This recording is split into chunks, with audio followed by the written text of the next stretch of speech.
Deshaun Watson. So JJ, I think it's in his best interest to go to the Seattle Seahawks. The Seattle Seahawks they lost to Davion Clowney. They are last in pass rush pressures this season. They're able to score 50 points, but they're going to give up 49. They're having to win every game in a shootout, and that is because their defense is just not matching their offensive presence. What's going on, everybody? It is your boy Dylan Matthews and Simone. Jalen Mills is somebody that I get behind. I'm not even gonna cap on DeAndre Hopkins. He has the best hands in the league. Played through it, hobbling on back to the field. Right. I'm saying when you one of the best teams out there, you know the other team's division ain't got no choice but to try and get like you. You dig? So let's get right into the video. Let's go. What's up?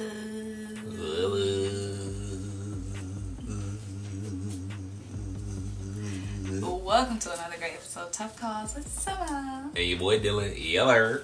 So today, guys, rumor mill, you know what's up. It's time to talk some buzz on the streets. So, of course, you know, you're tuned into your favorite sports talk show. Of course, Tough Calls. I mean, that's it. Do we have any competition? None. I mean, if you're not watching Tough Calls, then what are you watching? But if you're not watching a game, and then if you're not watching Tough Calls, you must be watching paint dry. Right, you just must be watching grass grow because everything else is dry. So guys, go ahead and like, comment, and subscribe. I'm gonna have Dylan's channel in my description box, and he's gonna have my channel in his description box. So go ahead and help us reach these goals, and stay tuned into your favorite sports shows. So go ahead and hit the notification bell. So today, guys, we're talking about JJ Watt and why we believe JJ Watt should become a Seattle Seahawk. Now, guys, JJ Watt, obviously the Houston Texans are just in shambles right now with the rest of the NFL, with everything that's going on with COVID. The whole NFL is in shambles. But guys, the Texans, y'all want to talk about the Falcons? The Texans are in shambles. They just got rid of their coach. They got rid of D-Hop. They got rid of Deshaun's only target in this past offseason. They got rid of D-Hop. They got rid of the coach. Now, guys, JJ Watt is just left there for what?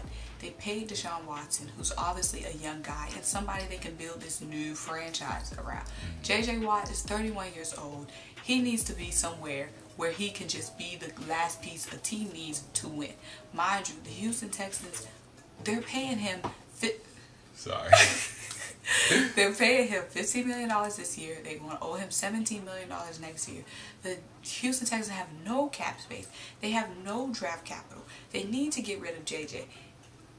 What are they keeping him for? Like I said, he's 31 years old. He's only getting older. It's not like they're going to build pieces around JJ. They're building pieces, obviously, I guess, if they're smart, around Deshaun Watson. So JJ, I think it's in his best interest to go to the Seattle Seahawks. The Seattle Seahawks they lost to Davion Clowney. They are last in pass rush pressures this season. They're able to score 50 points, but they're going to give up 49. They're having to win every game in a shootout, and that is because their defense is just not matching their offensive presence. Yes, they got Jamal Adams this past offseason, but they need to address that defensive line. Exactly, because what Seattle is right now, they are undefeated, but what they're not that 2012 championship team. Why? Because yes, Russell is cooking, but they ain't got no defense to go along with it. Now, this is all fine and dandy, letting Russ cook and all that stuff. That's great. It is resulting in winning. But when you get in the playoffs, you know you're going to be going up against tougher competition. Teams that you might be beating now, they're going to be tougher in the playoffs because they're going to be more cohesive, because they don't have that full season under their belt. They're going to be playing better because obviously they're in the playoffs for a reason. And then their defenses are going to be better too, so you won't be able to score willy-nilly like you are now. So you're going to have to get a good defense, because you just can't be in shootouts when you're in the playoffs. In the playoffs, defense does really win championships. You might be able to get through a shootout in the first round, but it ain't going to work probably past that. So this is why it's a win-win situation for JJ Watt to go to the Seattle Seahawks. It's going to work out perfectly for the Seahawks for the reasons that you said. They're last in pressure rate. Exactly. And then JJ Watt obviously probably wants to be on a winning team his last couple years in the league. And the Texans, like you said, are in rebuilding mode. So it's a win-win for these reasons. like you said, they dug themselves a hole. They ain't got no cap space, no draft capital, and JJ don't want to be on a bad team. They're a bad team. So if the Texans trade JJ Watt, they can make up two of those things. They can get some draft capital. They can get maybe some young pieces, or just get a whole bunch of picks, pile up on picks if they want, and then they feel better about doing right by their player JJ Watt, one of their favorite players, franchise players, and putting him on a good team. Let him go. Do right by him. Let him go. It's just like a bad relationship. You say, "Oh, I just want to see you happy." They should just want to see JJ happy. This isn't a good situation for JJ, and honestly, they can't afford to pay JJ what they're paying him, knowing it's not going to lead to anything. And the Seattle Seahawks, like I mentioned, they having to win every game. A lot of their games came down to who had the ball last. Exactly, and luckily Russ had the ball last. But that's going to tinker out. They need help on defense. The defense cannot be keeping their offense out on the field like that. And then when Seattle won, what did they have? Defense. The Legion of Boom. They had, and not only the Legion of Boom in the backfield, but you had Michael Bennett as a pass rusher. You had elite linebackers such as KJ Wright and Bobby Wagner. So come on now, they had a complete defense too. Russ was great as well. He wasn't as great as he was back then, but he didn't have to be because he had such an elite defense. And imagine if the Seattle Seahawks been making little random moves this whole free agency, during the free agency time. So it wouldn't even be surprising to see them make this move. Do they have any pieces to give up though? Remember Jamal Adams, they basically had to put a lot of chips in. That's true. They did give a lot up to get Jamal Adams. I'm pretty sure they gave their first round pick this year, and I think for the next year as well. So that is a good point. Do they have anything to give that the Texans would want?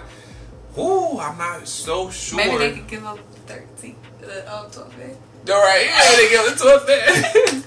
That might be the only thing left they had to get. Right, exactly. They gave their whole right leg, left arm, all that for Jamal Adams. But if they can somehow pull off a trade for JJ Watt, I think it would do a couple of things. Obviously, it would ramp up their defense, and I think also it'll kind of rejuvenate JJ Watt because we haven't heard a lot from him because he's been on a bad team, and I think that's kind of affecting his numbers. Listen to his numbers this season so far. He's played and started in all 5 games. He only has 2 sacks, 2 pass deflections, a fumble recovery, and 15 total tackles, 8 solo, 7 assisted, and 5 quarterback hits, and then 2 tackles for loss. Now, those are okay numbers, I guess, for your average pass rusher, but we're talking about J.J. Watt, who has a career 98 sacks. I mean, you've seen the numbers. Is it because maybe he's not encouraged because he knows, like... Exactly, he's on a bad team. Yeah, the coach just got fired. The coach just got fired. They just got rid of D-Hop. He just, like, what the heck? Your team busted. Like, that, whether you know it or not, that plays an effect on you. That has an effect on your morale and the team's morale overall. And if the team morale is bad and his morale is bad, then he's not going to play as well as we used to see J.J. Watt play at an elite level. So going to the Seahawks and jumping from a one-win team to an undefeated team, that would change his whole energy. We might see that elite level J.J. Watt we've seen in the past. But like you said, do the Seahawks have anything to give? That's the major hurdle right there. Yeah, we'll definitely see if the Seahawks have anything else to give.